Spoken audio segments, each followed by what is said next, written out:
ब्रह्मांड का अंत एक दिन होना ही है, लेकिन ये अंत कैसे और कब होगा?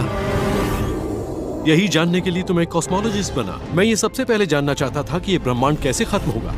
कॉस्मोस के दो शक्तिशाली योद्धा नियंत्रण पाने के लिए जूझ रहे हैं। इनका विजेता ही हमारा भाग्य तय करेगा।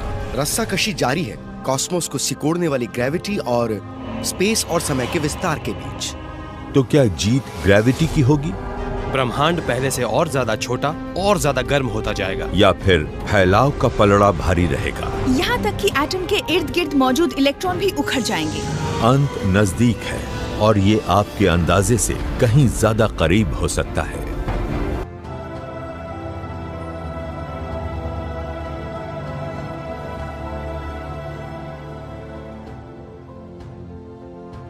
ब्रह्मांड ही सब कुछ है। इसी में है स्पेस, समय और मैटर। हमारी पृथ्वी इसकी तुलना में एक छोटा सा धब्बा है। ये चट्टान का घूमता हुआ एक कण भर है जो हमारी अपनी गैलेक्सी मिल्की वे में मौजूद 200 अरब तारों में से एक के चक्कर काट रही है। इस विशाल संरचना को 90 अरब प्रकाश वर्ष की दूरी में फैले गैलेक्सीज के एक सागर में सिर्फ एक बूंद कहा जा सकता है। और इन सभी को, चाहे वो सबसे बड़ी गैलेक्सी हो या सबसे छोटा एटम, एक दिन दम तोड़ना है। हमें हमेशा कायम रहने वाली किसी चीज का सबूत नजर नहीं आता। ऐसा कुछ है ही नहीं। एक दिन स्पेस और समय का भी अंत होगा। जन्म से ही ब्रह्मांड का फैलाव होता रहा है। इसके तारों को रोशन करने वाले ईंधन के जरिए ये धीरे धीरे जलता रहा है। लेकिन जब ये ईंधन खत्म हो जाएगा तो क्या होगा? क्या ये भी खत्म हो जाएगा? न्यूक्लियर फ्यूल खत्म होने पर सितारे भी खत्म हो जाते हैं। ऐसे में बचता है एक खाली, ठंडा, बेजान ब्रह्मांड। तब बचते हैं सितारों के अवशेष, ब्लैक होल, न्यूट्रॉन स्टार, फिर वो भी खत्म हो जाते हैं और बचती है बहुत हल्की ऊर्जा वाली रोशनी की एक परत। बस यही। हम सोचा करते थे कि धीरे धीरे ब्रह्मांड की उम्र बढ़ती जाएगी, लेकिन पिछले कुछ दशकों के दौरान एस्ट्रोनॉमर्स ने एक बहुत ही अलग और डरावनी तस्वीर का खुलासा किया है। ब्रह्मांड आगे नहीं बढ़ रहा है, ये तो अपने अस्तित्व के लिए ही जूझ रहा है। यहाँ पृथ्वी पर बेशक हमें सब कुछ ठीक ठाक लग सकता है, लेकिन सच ये है कि हमारे ऊपर और चारों तरफ पूरे ब्रह्मांड में एक युद्ध चल रहा है और ये समय की शुरुआत से ही जारी है। दो खतरनाक शक्तियां नियंत्रण पाने के लिए जूझ रही है। पहली शक्ति है फैलाव, जो गैलेक्सीज को दूर दूर खींचकर ब्रह्मांड को ठंडा करके इसे जमा कर खत्म करने की कोशिश में है। दूसरी ताकत ग्रेविटी हर चीज को एक साथ लाकर कुचलने की कोशिश में है। वो ब्रह्मांड को आग के एक बड़े गोले में बदल खत्म करना चाहती है। जीत किसकी होगी? ग्रेविटी की या विस्तार की? या फिर यह मुकाबला बराबर पर रहेगा? इन दो महाशक्तियों के इस मुकाबले में 3 नतीजे निकल सकते हैं। पहला नतीजा है बिग फ्रीज। विस्तार की जीत होती है और ब्रह्मांड हमेशा के लिए फैलता ही जाता है। दूसरी स्थिति में विस्तार और ग्रेविटी वाले आकर्षण की मात्रा में एक नाजुक संतुलन बन जाता है। ब्रह्मांड का एक खास आकार बन जाता है और उतना ही बना रहता है। तीसरे नतीजे में ग्रेविटेशन का आकर्षण जीतता है और विस्तार रुकने से ब्रह्मांड छोटा होने लगता है और फिर वो स्थिति आती है जिसे कहते हैं बिग क्रंच। अभी तक तो ब्रह्मांड विस्तार और सिमटने के बीच एक नाजुक संतुलन बनाए हुए लग रहा है, लेकिन क्या यह अपने संतुलन को बनाए रख पाएगा? क्या कोई चीज इस संतुलन को गड़बड़ा देगी? ये ब्रह्मांड किस तरफ जा रहा है, शायद इससे बड़ा और कोई सवाल हो ही नहीं सकता। भविष्य के बारे में कुछ बताने के लिए कॉस्मोलॉजिस्ट हमेशा अतीत पर नजर डालते रहे हैं। विस्तार की शुरुआत पर, ग्रेविटी की शुरुआत पर, हर चीज की शुरुआत पर। 13 अरब 80 करोड़ साल पहले एक बहुत ही सघन और गर्म धब्बे में विस्फोट हुआ और अचानक ये बाहर की तरफ फैलने लगा। ये था बिग बैंग। तमाम ऊर्जा, तमाम स्पेस और सारा मैटर, यानी हम जिस ब्रह्मांड को आज देखते हैं, उसे बनाने वाली सारी चीजें बनी और सक्रिय हो गई। जरा सोचिए, हम अपने आसपास जो कुछ देखते हैं वो आग के एक आदिम गोले में इकट्ठा हो गया, फिर वो फटा, और उसके बाद सारी गैलेक्सीज गतिशील हो उठी। बाहर की ओर फैलता ये धमाका, विस्तार की ये शुरुआत आज भी जारी है। उसके बिना ये ब्रह्मांड इतना बड़ा न बन पाता कि उसमें सितारे और गैलेक्सीज मौजूद रह पाती। फैलाव प्रकृति की एक हैरत अंगेज ताकत है। ये काम करती है स्पेस और समय के ताने बाने को फैलाकर। गैलेक्सीज के बीच स्पेस फैलता है और ये गैलेक्सीज को दूर दूर धकेल देता है। स्पेस के साथ चीजें वैसे ही चलती हैं जैसे किसी लहर पर एक सर्फर। स्पेस के हर हिस्से में यही सब चल रहा है। इस वक्त आपके शरीर के अंदर भी स्पेस के फैलने के लिए एक दबाव मौजूद है। फैलाव ने एक ऐसा विशाल और चलता फिरता मंच बनाया जिस पर आज का ब्रह्मांड गतिमान है। लेकिन अगर ये नियंत्रित न होता तो फिर इस ताकत से महाविनाश हो जाता। अगर ब्रह्मांड का विस्तार कहीं ज्यादा तेजी से होता तो ये इतनी तेजी से खाली होता कि गैलेक्सी, ग्रहों और लोगों के बनने के लिए समय ही न बचता। हमारी मौजूदगी ये जताती है कि किसी चीज ने इसकी रफ्तार पर रोक लगाई होगी, और ये चीज थी हर कहीं मौजूद ग्रेविटी। ग्रेविटी और मैटर हमेशा साथ रहते हैं। कोई चीज जितनी बड़ी होगी ये अपने आसपास की चीजों पर उतना ही दबाव डालेगी। ये एटम को एटम के, पार्टिकल को पार्टिकल के करीब लाती है। ये बनाती है सितारे, नेबुली और गैलेक्सीज, यानी उस ब्रह्मांड को बनाने वाले तत्व जिसे हम आज देखते हैं। लेकिन ग्रेविटी एक दोधारी तलवार होती है। ग्रेविटी ज्यादा होती तो शुरुआती ब्रह्मांड इस स्तर तक पहुंच ही ना पाता। अगर ये ज्यादा धीमे धीमे फैलता तो ये एक और अस्तित्व में ढलने लगता और एक बार फिर इसके पास गैलेक्सी, ग्रह या लोगों को बनाने लायक समय न बचता। तो हम एक बहुत ही संतुलित ब्रह्मांड में रहते हैं। इस ब्रह्मांड की उम्र बहुत लंबी है, लेकिन ये इतने धीमे धीमे फैलता है कि हमें विकसित होने का समय मिलता है। ग्रेविटी और फैलाव की विरोधी शक्तियों की वजह से ब्रह्मांड 13 अरब 80 करोड़ साल तक कायम रहा है। लेकिन यह संतुलन आखिर कितना स्थिर है? क्या हमारे ब्रह्मांड में बेरोक टोक विस्तार या खुद को खुद ही तबाह होने से बचाने लायक संतुलित सामग्री मौजूद है? 1930 के दशक में वैज्ञानिकों ने जब गणना की तो नतीजों से कोई खास उम्मीद नहीं बंधी। मैटर जितना ज्यादा होगा, ग्रेविटी भी उतनी ही ज्यादा होगी। अगर आपके पास काफी मैटर है और ब्रह्मांड भी बहुत सघन है तो शायद ब्रह्मांड फिर से ढहना शुरू हो जाएगा, या अगर आपके पास मैटर बहुत कम है तो ब्रह्मांड जमकर खत्म हो जाएगा। तो इन दोनों के बीच एकदम सही डेंसिटी क्या है? तो वो सही डेंसिटी है प्रति घन मीटर में करीब 5 हाइड्रोजन एटम। तो आप 1 घन मीटर जगह में सिर्फ और सिर्फ 5 हाइड्रोजन एटम ही रख सकते हैं। यहीं पर संतुलन कायम रहता है। अगर आप 5 एटम ज्यादा रख देंगे तो ये ब्रह्मांड ढहने लगेगा, और अगर 5 से कम एटम होंगे तो ब्रह्मांड यूं ही जारी रहेगा। अगर हमें लगता था कि पहले ये ब्रह्मांड एक कसी हुई रस्सी पर संतुलित था, तो डेंसिटी वाले महत्वपूर्ण सवाल ने हमें दिखाया कि ये रस्सी चाकू की किसी धार जैसी थी। इसके बावजूद जब एस्ट्रोनॉमर्स ने अतिरिक्त पैमाइश की तो उन्हें जो कुछ नजर आया वो अच्छा लगा। ब्रह्मांड में मैटर की मात्रा इतनी सही लग रही थी कि वो क्रिटिकल डेंसिटी पर टिका रह सकता था। अप्रत्यक्ष सबूत और थ्योरी पर आधारित चर्चाओं के जरिए लगातार ये पता चलता रहा है कि ब्रह्मांड एक ऐसी सीमा पर होना चाहिए कि न तो वो अपने आप में ढह जाए और न ही हमेशा उसका विस्तार होता रहे। यानी हम विस्तार के एक नाजुक मोड़ पर खड़े हैं। यानी ब्रह्मांड कसी हुई किसी रस्सी पर संतुलित है और इस रस्सी के दोनों ही ओर अकाल मृत्यु मौजूद है। स्पेस के लगातार फैलते रहने से बिग फ्रीज की अवस्था आ सकती है और विस्तार पर ग्रेविटी का नियंत्रण होने से बिग क्रंच पैदा हो सकता है। 40 साल पहले वैज्ञानिकों को लगता था कि हम अनंत काल तक इस संतुलित अवस्था में रह पाएंगे।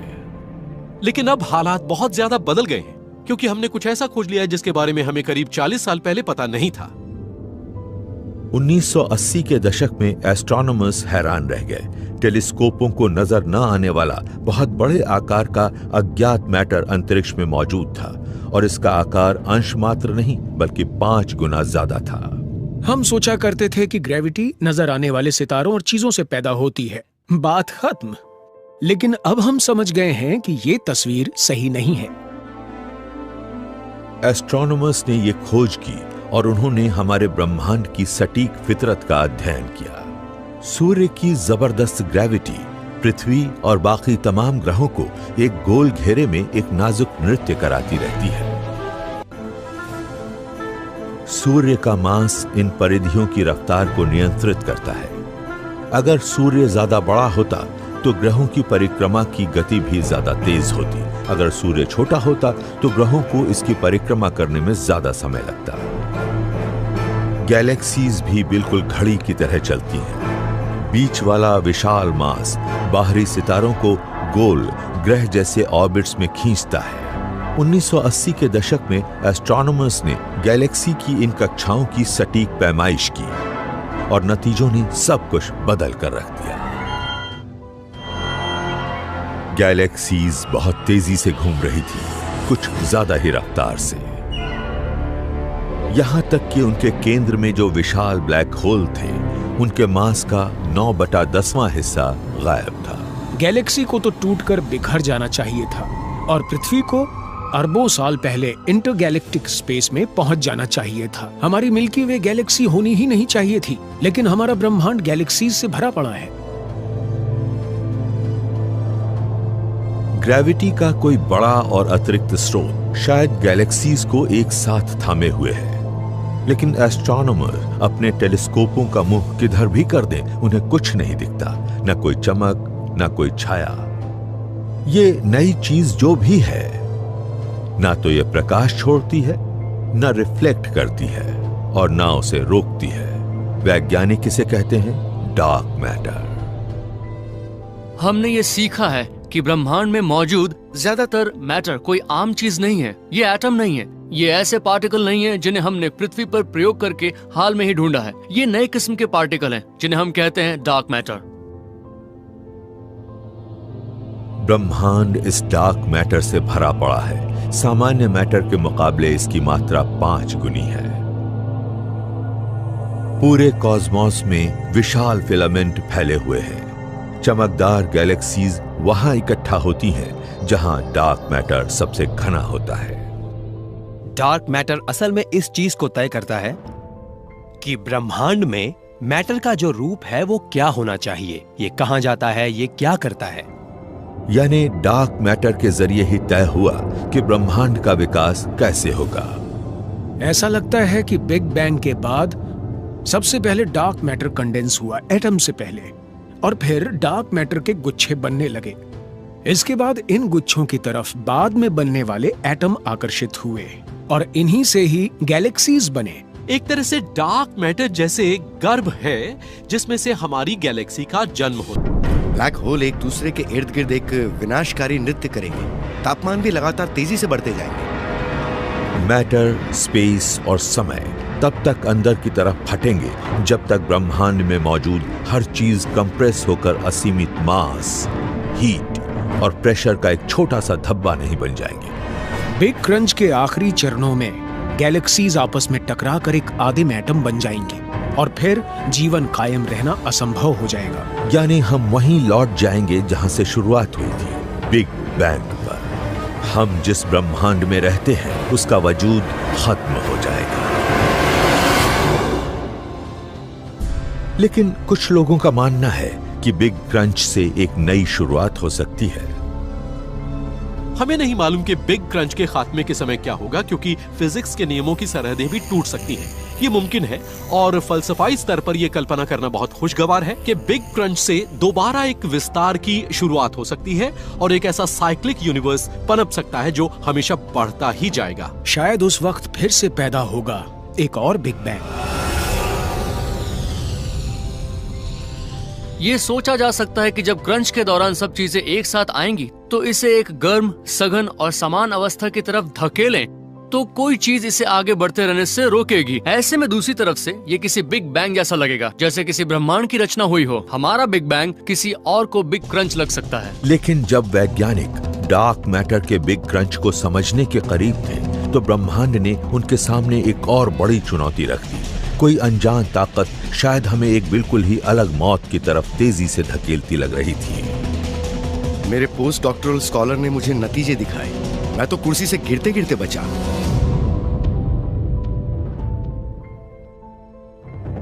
ग्रेविटी और एक्सपेंशन पिछले 14 अरब वर्षों से हमारे ब्रह्मांड पर कब्जा करने के लिए जूझते रहे हैं।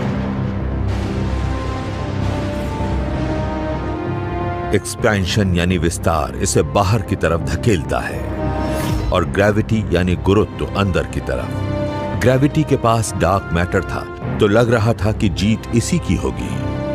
अतिरिक्त मास ब्रह्मांड को एक बिग क्रंच की तरफ खींच ले जाएगा, लेकिन फिर एक हैरत अंगेज खोज ने ब्रह्मांड की हमारी समझ को पूरी तरह बदल दिया।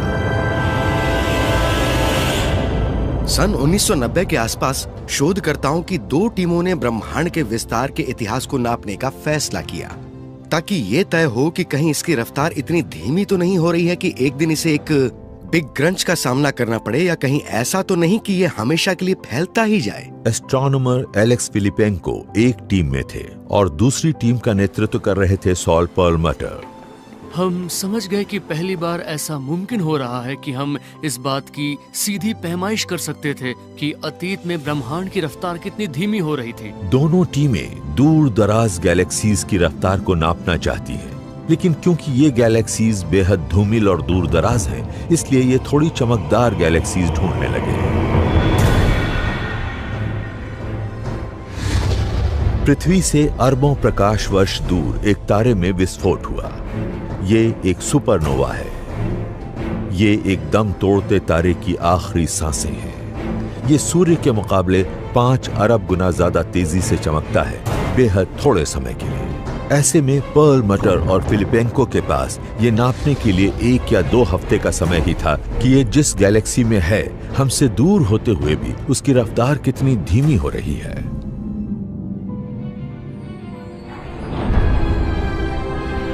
टीमें 8 साल तक सुपरनोवा को ढूंढती रही। उन्होंने 42 की पैमाइश की और नतीजे असंभव से लग रहे थे। हमने ग्राफ पर पॉइंट्स को प्लॉट किया, लेकिन कोई तुक नहीं बन रहा था। उनकी रफ्तार बिल्कुल नहीं घट रही थी, बल्कि ये तो बढ़ रही थी। इन दोनों ग्रुपों को जो मिला उससे दुनिया हैरान रह गई। पिछले 4 या 5 अरब साल के दौरान ये पता लगा है कि ब्रह्मांड के विस्तार में बहुत तेजी आती गई है और तेज रफ्तार वाले इस ब्रह्मांड को धकेल रही है कोई रहस्यमय चीज। हम इस बात पर बहस कर रहे हैं कि ब्रह्मांड हमेशा फैलता रहेगा या खुद में ही ढह जाएगा, लेकिन ये शायद किसी को नहीं पता था कि ब्रह्मांड की गति तेज हो रही होगी और इसकी रफ्तार बढ़ती ही चली गई है। इस बढ़ती रफ्तार से वैज्ञानिक हैरत में पड़ गए हैं। ये बात फिजिक्स के नियमों से मेल नहीं खाती। कल्पना कीजिए कि मेरे पास एक बेसबॉल है और मैं इसे ऊपर की तरफ फेंकता हूँ। मेरे हाथों से निकलने के बाद इसे आमतौर पर धीमा होना चाहिए, लेकिन शुरू में धीमा होने के बाद इसकी रफ्तार बढ़ने लगती है। पता नहीं इसे एनर्जी कैसे मिल जाती है। और ये नई एनर्जी बिना किसी चीज के मिल रही थी, स्पेस के वैक्यूम से। किसी वैज्ञानिक के लिए वैक्यूम शब्द का मतलब है एकदम खाली जगह जिसमें कोई पार्टिकल ही ना हो, जिसका ना कोई तापमान हो और ना ही एनर्जी हो। लेकिन स्पेस और टाइम में एक ऊर्जा होती ही है।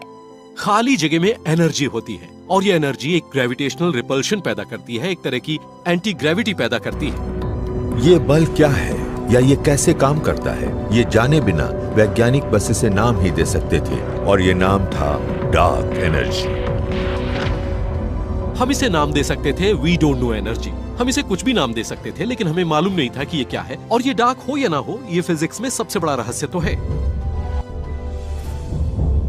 नासा ने अंतरिक्ष में मौजूद डार्क एनर्जी को नापने के लिए अपने बेहतरीन स्पेस टेलीस्कोपों को कैलिब्रेट किया और नतीजे दिमाग चकराने वाले थे। ब्रह्मांड के मास के मुकाबले इसकी तादाद 3 गुना थी और स्पेस जितना ज्यादा फैलता है वहां उतनी ही ज्यादा डार्क एनर्जी महसूस होती है। डार्क एनर्जी बिना स्रोत वाली एनर्जी है और ये रिपल्सिव भी है। तो जब ये डार्क एनर्जी गैलेक्सीज को धकेलती है तो ये बढ़ जाती है। वैक्यूम भी बढ़ता है और उससे रिपल्शन भी बढ़ता है। तो ब्रह्मांड की गति धीमी होने के बजाय फिलहाल जो बढ़ रही है उसका शायद यही कारण है। Dark energy big crunch theory को खत्म करती लगती है, लेकिन वैज्ञानिक अभी भी ये नहीं जानते कि डार्क एनर्जी, विस्तार और स्पेस किस तरह आपस में जुड़े हैं। अगर स्पेस की मात्रा का आकार दोगुना हो जाता है तो क्या उसके अंदर मौजूद डार्क एनर्जी भी दोगुनी होगी या ये उससे भी ज्यादा बढ़ेगी? 1:1 के अनुपात से विस्तार एक समान रफ्तार से होता है। ऐसे में ब्रह्मांड का खात्मा होता है एक बिग फ्रीज में। लेकिन अगर डार्क एनर्जी में विस्तार की ज्यादा बढ़ोतरी होती है तो ब्रह्मांड के लिए एक नया तथा और भी डरावना अंत इंतजार कर रहा है। ये है बिग रिप। बिग रिप वाली स्थिति में विस्तार इतना ज्यादा होता है कि गैलेक्सीज भी अंदर से फैलने लगती हैं। और अगर ठीक ऐसा ही हमारे शरीर में हुआ तो हमारा शरीर फट जाएगा। वैज्ञानिक गणना कर रहे हैं कि बिग रिप किस तरह का होगा। एक एक करके रात के आकाश में मौजूद गैलेक्सीज दिखनी बंद हो जाएंगे क्योंकि स्पेस उन्हें प्रकाश की गति से भी ज्यादा रफ्तार से पृथ्वी से दूर ले जाएगा।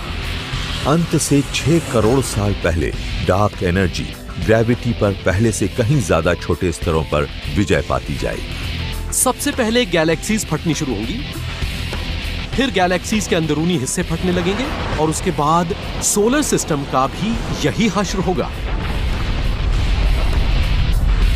उसके बाद बारी आएगी ग्रहों की, फिर चट्टानों, लोगों और एटमों की। अंत बड़ी बेरहमी और तेजी से होगा। कुछ ही मिनटों के अंदर ब्रह्मांड में मौजूद तमाम सितारे और ग्रह नष्ट हो जाएंगे। उनके अवशेषों के और भी छोटे छोटे टुकड़े हो जाएंगे। फिर आखिर में जब ब्रह्मांड की उम्र 1 सेकंड से भी कम बचेगी तो मैटर की रचना करने वाले सब एटॉमिक पार्टिकल भी नष्ट हो जाएंगे। बाकी बचे रहेंगे तो सिर्फ अकेले फोटॉन, जो अपने बीच बढ़ते स्पेस की वजह से और दुर्लभ होते जाएंगे। और आखिर में बहुत ही कम ऊर्जा वाली रोशनी बचेगी जो धीरे धीरे फैलते फैलते मौजूद ही नहीं रहेगी। स्पेस में मौजूद खाली वैक्यूम सबसे आखिर में खत्म होगा। ये ब्रह्मांड पर इतना जोर डाल रहा होगा कि ये ब्रह्मांड के ताने बाने को ही चीर कर रख देगा, यानी कुछ भी बचने वाला नहीं है। तो ब्रह्मांड का अंत बिग रिप के जरिए होगा या बिग फ्रीज के जरिए? जवाब डार्क एनर्जी के रहस्य के अंदर मौजूद है। इसे हल कर देने से ब्रह्मांड का भाग्य स्पष्ट हो जाता है।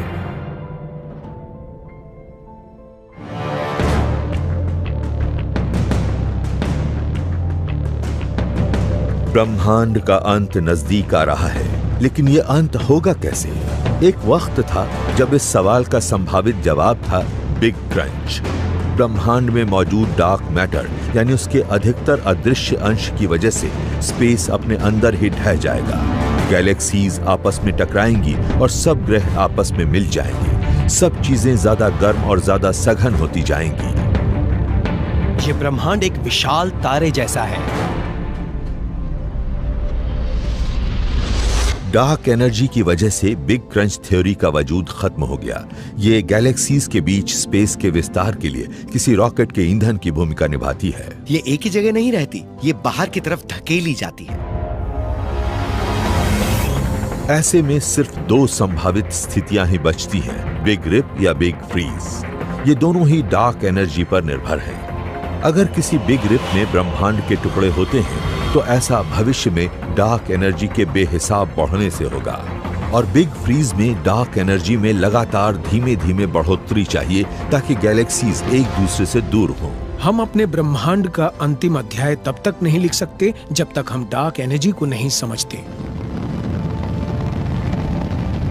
मई सन 2009 यूरोपियन स्पेस एजेंसी ने डार्क एनर्जी के जन्म की खोज में प्लैंक सैटेलाइट लॉन्च किया। इसका बेहद संवेदनशील टेलीस्कोप स्पेस और समय में अरबों साल पीछे तक हर चीज की शुरुआत की ओर नजर डालता है। इसे रिकॉर्ड करने के लिए यह है 13 अरब 50 करोड़ साल पहले वाला हमारा ब्रह्मांड। ये नजारा बिग बैंग के बाद सिर्फ 3,80,000 साल बाद का है। तो प्लैंक ने शुरुआती ब्रह्मांड की एक तस्वीर ली है और हमें ब्रह्मांड के शुरुआती दौर के बारे में बताया है। इसने हमें समय के उस पल की सबसे विस्तृत और सटीक तस्वीर दी है। इस तस्वीर में ब्रह्मांड प्रोटॉन, इलेक्ट्रॉन और फोटॉन का एक मिश्रण नजर आ रहा है। हाइड्रोजन एटम अभी बनने शुरू हुए हैं और हमें यहाँ जो प्रकाश नजर आ रहा है वो इसी मैटर की उत्पत्ति से हुआ है। नीले इलाके ठंडे हैं और लाल इलाके गर्म। आखिरकार नक्शे में नजर आ रहे ये गर्म हिस्से, लाल हिस्से विशाल सुपर क्लस्टर बन जाएंगे और जिनमें सैकड़ों या हजारों गैलेक्सीज होंगी। ऐसी हर गैलेक्सी में अरबों तारे होंगे। इन शुरुआती गैलेक्सीज का निर्माण शायद सिर्फ ग्रेविटी और विस्तार करेंगे। शायद डार्क एनर्जी का तो अभी आरंभ ही नहीं हुआ है। तो इस ब्रह्मांड का नियंत्रण डार्क एनर्जी कब संभालेगी? एस्ट्रोनॉमर ब्रेंडा फ्राई उस टीम का एक हिस्सा हैं जो किट पीक एरिजोना में जमीन पर लगे इस जैसे टेलीस्कोप का इस्तेमाल करती है। ऐसे और भी कई टेलीस्कोप हैं, वो इसके जरिए ब्रह्मांड के उस शुरुआती दौर पर नजर डालती हैं जब ये विकसित हो रहा था। देखिए, ये एल्युमिनियम की एक प्लेट है और इस पर 640 अलग अलग सुराख किए गए हैं। प्लेट पर हर सुराख को एक बहुत ही खास जगह पर किया गया है और ये प्लेट आसमान में मौजूद किसी विशेष आकाशगंगा से मेल खाती है। हर प्रयोग के दौरान 640 अलग अलग गैलेक्सीज से आने वाली रोशनी को फाइबर ऑप्टिक केबलों के जरिए इकट्ठा किया जाता है। फिर हर गैलेक्सी की रफ्तार और अवस्था को नापा जाता है ताकि स्पेस में इसकी सही स्थिति पता चले। अब तक टीम 3D में लगभग 10 लाख गैलेक्सीज की पैमाइश सटीक ढंग से कर चुकी है और वो ऐसी दिखती है। रुई के फाहे जैसे लगते ये धब्बे पूर्ण विकसित एक गैलेक्सी है जिसमें करीब 200 अरब तारे हैं।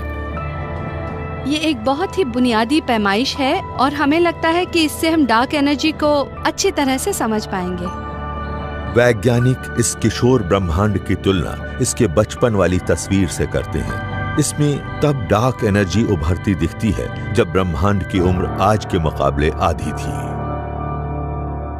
बिग बैंग के करीब 8 अरब साल बाद ब्रह्मांड के इस विस्तार की रफ्तार बढ़ने लगी और हम इस रफ्तार बढ़ने वाले दौर के बीच में हैं।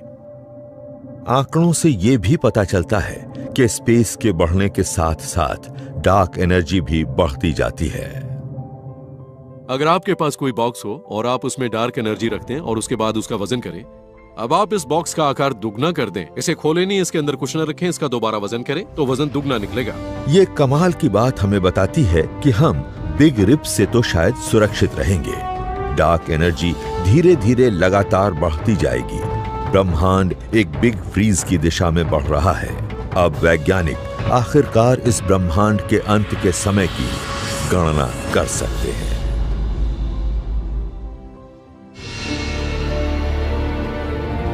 हमें फिलहाल ये लगता है कि हम एकदम परफेक्ट ब्रह्मांड में रहते हैं। यहाँ तमाम गैलेक्सीज को उनकी जगह बनाए रखने लायक पर्याप्त ग्रेविटी है और इतनी डार्क एनर्जी भी जो खुद को बिना टुकड़े टुकड़े किए हमेशा फैलती रहेगी। कॉस्मोलॉजिस्ट अब आखिरकार हर चीज के अंत की कल्पना कर सकते हैं। 30 साल पहले शायद इस बात पर कोई यकीन न करता, लेकिन अब लगता है कि ब्रह्मांड को एक डीप फ्रीज का सामना करना ही पड़ेगा। अगर आप आंकड़े देखें तो ये बात यकीनी लगती है। ये विश्वास हमें मिला है डार्क एनर्जी की हमारी पैमाइश से। कमाल की बात है कि ब्रह्मांड में हमारे काल और जगह के हिसाब से ये आकलन अनूठे हैं। ये पता चला है कि कॉस्मिक नजरिए से कॉस्मोलॉजी के लिए ये वक्त एकदम सही है। अगर मानव सभ्यताएं ज्यादा पहले विकसित हो जाती तो हमें रात में आसमान में ग्रेविटी की अधिकता दिखती, जबकि डार्क एनर्जी लगभग होती ही नहीं। और अगर हमारा विकास ज्यादा बाद में होता तो हमें एक और भी ज्यादा बड़ी बाधा का सामना करना पड़ता। भविष्य के कॉस्मोलॉजिस्टों के लिए काम करना हमारे मुकाबले ज्यादा मुश्किल होगा। करीब 2 खरब साल की अवधि में हमें आज जो गैलेक्सीज नजर आती हैं, वो प्रकाश की गति से भी ज्यादा तेजी से दूर जाकर गायब हो जाएंगी। जब पैमाइश के लिए गैलेक्सीज ही नहीं होंगी तो डार्क एनर्जी का पता लगाने का भी कोई तरीका नहीं होगा। ब्रह्मांड के अंत के पूर्वानुमान के लिए भी हमारे पास कोई रास्ता नहीं होगा, जिसे लेकर हम फिलहाल काफी आश्वस्त हैं, यानी बिग फ्रीज। बिग फ्रीज की सूरत में डार्क एनर्जी गैलेक्सीज को एक दूसरे से और दूर धकेलती हैं, लेकिन वो ठीक ठाक बनी रहती हैं। बस उनके अंदर मौजूद तारों की चमक कम होती जाती है। हमारे सूर्य सहित आसमान में नजर आने वाला हर सितारा अपने न्यूक्लियर फ्यूल को जला रहा है। गैस खत्म हो जाएगी तो नए सितारे नहीं बनेंगे और जो सितारे मौजूद हैं बस वही आखिरी तारे होंगे।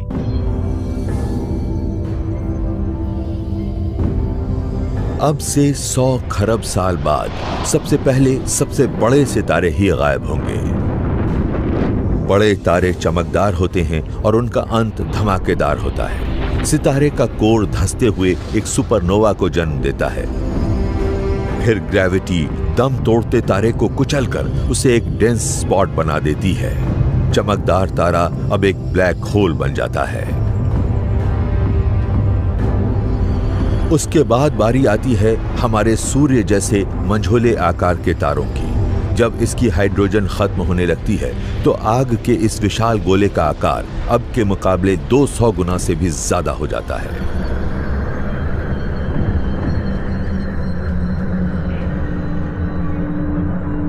जब कोर में हाइड्रोजन नहीं बचती तो ये एक रेड जायंट स्टार बन जाता है। रेड जायंट स्टार इतने बड़े होते हैं कि वो अपने ही ग्रहों को निगल जाते हैं। हमने ऐसी मिसालें देखी हैं जो हमारे सोलर सिस्टम में मौजूद जुपिटर की ऑर्बिट जितनी दूरी तक पहुंच सकते हैं। ईंधन खत्म होने पर सूर्य ग्रेविटी के आगे हार मानकर एक छोटा सा व्हाइट ड्वार्फ बन जाता है। ये मैटर की एक सघन बॉल रह जाता है जिसका व्यास कुछ 1000 किलोमीटर ही होता है। गर्मी की वजह से फिर ये 10 अरब साल तक और चमकता है। उसके बाद ये ठंडा होकर कंप्रेस्ड कार्बन की एक गेंद ब्लैक ड्वार्फ बन जाता है, शायद हीरा भी। सबसे बड़े तारों के दम तोड़ने से ब्रह्मांड धीरे धीरे लाल होने लगता है। फिर ब्लू स्टार फटते हैं और उसके बाद थोड़े कम ब्लू स्टार्स में विस्फोट होता है। फिर सूर्य जैसे तारों की चमक कम होती है, वो दम तोड़ देते हैं और फिर सिर्फ रेड स्टार्स ही बचते हैं। रेड स्टार्स आकार में सबसे छोटे और ब्रह्मांड में सबसे ठंडे होते हैं। वो अपने ईंधन को धीरे धीरे जलाते हैं, लेकिन 10 खरब साल और बिताने के बाद सबसे छोटे ड्वार्फ सितारों का ईंधन भी खत्म हो जाता है। हमें जो तारे नजर आते हैं उनकी ऊर्जा जलनी खत्म हो जाएगी और हमें रात में आसमान काला दिखेगा। बाकी बचेंगे तो मरे हुए तारों के अवशेष, ब्लैक होल और गैस और धूल के ठंडे बादल। तो सितारों का दौर खत्म हो चुका है और ब्लैक होल का दौर शुरू होता है। ब्लैक होल ब्रह्मांड में निर्माण के बुनियादी तत्व बन जाते हैं। कोई गैलेक्सी बीच में मौजूद एक बेहद विशाल ब्लैक होल बन जाएगी और छोटे ब्लैक होल उसकी परिक्रमा करेंगे। इसे आप एक तरह से प्रेत ब्रह्मांड कह सकते हैं। हमें भविष्य की ओर ले जाएंगे ज़ॉम्बी स्टार, यानी तारों के शव। ब्लैक होल से भरी ज़ॉम्बी गैलेक्सीज विकसित होती रहेंगी। वो दम तोड़ चुके सितारों के अवशेष समेटती रहेंगी। ब्लैक होल एक दूसरे में मिलते रहेंगे।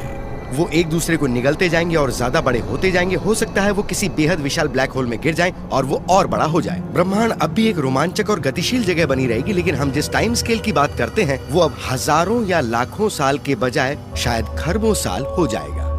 जो भी मैटर किसी ब्लैक होल के खिंचाव से किसी तरह बच जाता है, वो भी आखिरकार अपने प्रोटॉन के बिखराव के कारण दम तोड़ ही देता है। वो प्रोटॉन जो एटॉमिक मैटर को बनाने वाली बुनियादी चीजों में से एक है, जिससे हम बनते हैं, वो खुद ब खुद टूटकर बिखर सकता है। और पता चला है कि इसमें बहुत लंबा समय लगता है, लेकिन खत्म ये भी होता है। बाकी बचेगा तो ब्लैक होल्स का एक सागर। वैज्ञानिक सोचा करते थे कि ब्लैक होल अमर होते हैं, लेकिन एक दिन इनकी भी मौत होगी। अब हम बात कर रहे हैं एक ऐसे टाइम स्केल की जो बहुत ही लंबा है, जिसकी अवधि होगी लाखों खरब साल। लेकिन उस टाइम स्केल पर ब्लैक होल भी भाप बनकर उड़ने लगेंगे। वो होते जाएंगे छोटे और छोटे और छोटे, और उसके बाद पूफ वो गुम हो जाएंगे। जब बाकी बचे आखिरी ब्लैक होल दम तोड़ेंगे तो ब्रह्मांड का भी खात्मा हो जाएगा। इसके और छोटे होते जाने से भाप बनकर उड़ने की दर तेजी से बढ़ेगी। कुछ ही समय में सिकुड़कर इसका आकार 1 इंच का खरबवां हिस्सा रह जाएगा। इस समय फिजिक्स के तमाम नियम भी खत्म हो जाएंगे और बाकी बचे ब्लैक होल के फटने से गामा रेज की एक चमक पैदा होगी। फिर कुछ बचेगा ही नहीं। फिर ये दम तोड़ेगा और पैदा होगी ढेर सी रोशनी। ये ब्रह्मांड के पूरे इतिहास में आखिरी जोरदार चमक होगी। बिग फ्रीज अब बढ़ा आ रहा है और ब्रह्मांड को एक ठंडी, धीमी और स्याह मौत का सामना करना होगा जो खरबों खरब साल तक कायम रहेगी। लेकिन क्वांटम फिजिक्स के मुताबिक ब्रह्मांड का एक वैकल्पिक अंत भी हो सकता है। यह हादसा इतना दमदार और विध्वंसक हो सकता है कि पलक झपकते ही सब कुछ बर्बाद कर सकता है, और ये कल भी हो सकता है।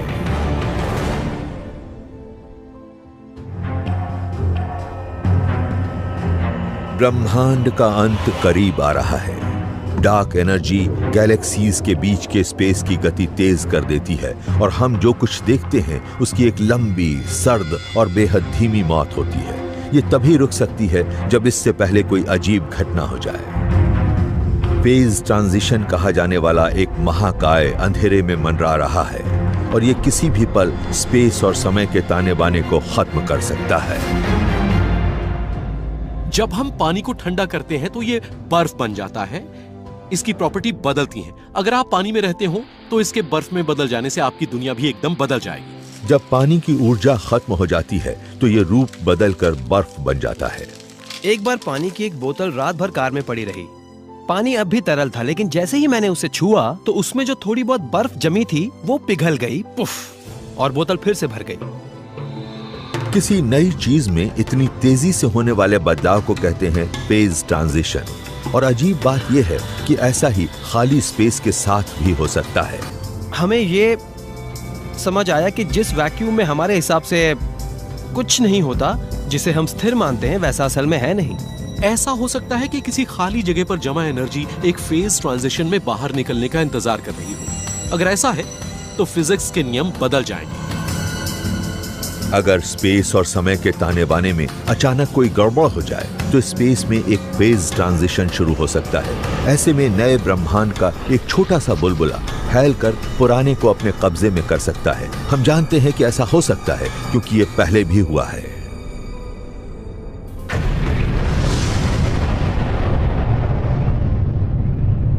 बिग बैंग वाले पल में जिस ब्रह्मांड की सबसे पहले रचना हुई थी वो आज के ब्रह्मांड से बिल्कुल अलग तरह का है। ये गर्म और बिना आकार वाला, बिना मैटर और बिना समय वाला था। तब फिजिक्स के नियम अलग थे। फिर अचानक 1 सेकंड के 1 खरबवें हिस्से से भी कम समय बाद एक गड़बड़ी से एक फेज ट्रांजिशन शुरू हुआ। हम आज जिस ब्रह्मांड में रहते हैं उसका एक छोटा सा बुलबुला बना। ये बाहर की तरफ दौड़ा और इसने जिस चीज को छुआ, पानी में फैलती बर्फ की तरह इसने उसे बर्बाद कर दिया। इससे उत्पन्न ऊर्जा ने उस स्पेस और समय को बनाया जिसमें हम मौजूद हैं। ये थे मैटर को बनाने वाले तत्व और उनका नियंत्रण करने वाले बल। उस समय जो ऊर्जा रिलीज हुई उससे ब्रह्मांड में आज नजर आने वाला मैटर और रेडिएशन पैदा हुआ। पुराने ब्रह्मांड ने नए की रचना के लिए अपनी ऊर्जा दे दी, लेकिन इसने कुछ ऊर्जा बचाकर भी रखी। स्पेस के वैक्यूम में अब भी एनर्जी मौजूद थी। शायद ये आज हमें नजर आने वाली डार्क एनर्जी है। फिजिसिस्ट का मानना है कि भविष्य में किसी दिन स्पेस और समय के ताने बाने में पैदा होने वाली कोई नई गड़बड़ी एक और फेज ट्रांजिशन की शुरुआत कर सकती है और ये हमारा और हमें दिखने वाली हर चीज का सफाया कर सकती है। ये पूरे ब्रह्मांड को खत्म करने का एक तरीका है, क्योंकि हमारे अपने ब्रह्मांड में ही इसकी तबाही के बीज मौजूद हैं। ये प्रकाश की गति से मौत के एक बुलबुले की शक्ल में फैलकर हर उस गैलेक्सी को बर्बाद करेगा जिसके पास से ये गुजरेगा, और आखिरकार हमारे पूरे ब्रह्मांड को नष्ट कर देगा। फैलते फेज ट्रांजिशन के सामने कोई चीज बच नहीं सकती। ग्रह, नेबुली, गैलेक्सीज, ये सभी इस बुलबुले की सरहद से छूते ही तहस नहस हो जाएंगे। इस बुलबुले के अंदर प्रोटॉन अस्थिर होते हैं और एटम मैटर के एक नए आकार में खुद को जगह देनी शुरू कर रहे होते हैं। जब ये बुलबुले फैलने लगते हैं तो पुराने ब्रह्मांड के अवशेषों में एक नया ब्रह्मांड जन्म लेने लगता है और इस तरह फिजिक्स के एक नए नियम की उत्पत्ति होती है। तो फिलहाल हम जिस फैलते ब्रह्मांड को देख रहे हैं उसका अंत एक फेज ट्रांजिशन में हो सकता है, लेकिन हमें नहीं पता चलेगा कि हमसे क्या टकराया, क्योंकि फिजिक्स के नियम बदलते रहेंगे और पूरी आशंका है कि हम ऐसा होते ही फौरन गायब हो जाएंगे। ये बुलबुला प्रकाश की रफ्तार से फैलेगा और जब ये आपके पास से गुजरेगा तो आपके शरीर के सारे एटम खुद को दोबारा अरेंज करेंगे, लेकिन आपको इसका पता नहीं चलेगा। कोई चेतावनी नहीं मिलेगी क्योंकि ये बुलबुला खुद प्रकाश की रफ्तार से बढ़ रहा होगा। ऐसा कब होगा आप इसका सटीक पूर्वानुमान नहीं लगा सकते, सिर्फ इसकी संभावना है। आप इसकी दर के बारे में ही पूर्वानुमान लगा सकते हैं। ये साल में एक बार होगा, 10 अरब साल में एक बार होगा, या गूगल वर्ष में होगा, या ऐसा ही कुछ। ये भी हो सकता है कि ये बुलबुले न्यूक्लिएट होकर हर 10 या 20 अरब साल में बढ़ें। हम किस्मत वाले हैं कि ऐसा अभी तक नहीं हुआ। ऐसा भी होना मुश्किल है कि ऐसा अगले साल या अगले दिन हो, लेकिन फिजिक्स के नियमों के मुताबिक ऐसा हो जरूर सकता है। फेज में परिवर्तन हो भी सकता है और नहीं भी। ये ब्रह्मांड खुद से जुड़े राज आसानी से उजागर नहीं करता और डार्क एनर्जी और डार्क मैटर की तरह अभी शायद और कई आश्चर्यजनक तथ्य हमारा इंतजार कर रहे हों, और ये आश्चर्य उन रहस्यों और चमत्कारों की तादाद और बढ़ाएंगे जो हमारे ब्रह्मांड ने हमारे लिए छिपा रखे हैं। इस ब्रह्मांड में क्या क्या है, इस बारे में अभी हम ज्यादा नहीं जानते। हम फिलहाल खोज के एक दौर से गुजर रहे हैं। हो सकता है वहाँ अब भी ऐसा बहुत कुछ हो जो हम नहीं जानते। तो जब तक पुख्ता नतीजे नहीं निकलेंगे, मैं भी पक्के तौर पर कुछ नहीं कह सकता। हम डार्क एनर्जी की फितरत को नहीं समझते, और जब तक हम उसे नहीं समझते कुछ भी हो सकता है। भविष्य आज भी अनिश्चित है, और उसका मतलब है कि अब भी एक रहस्य मौजूद है, और मेरे लिए यह संभावना सबसे ज्यादा रोमांचक है।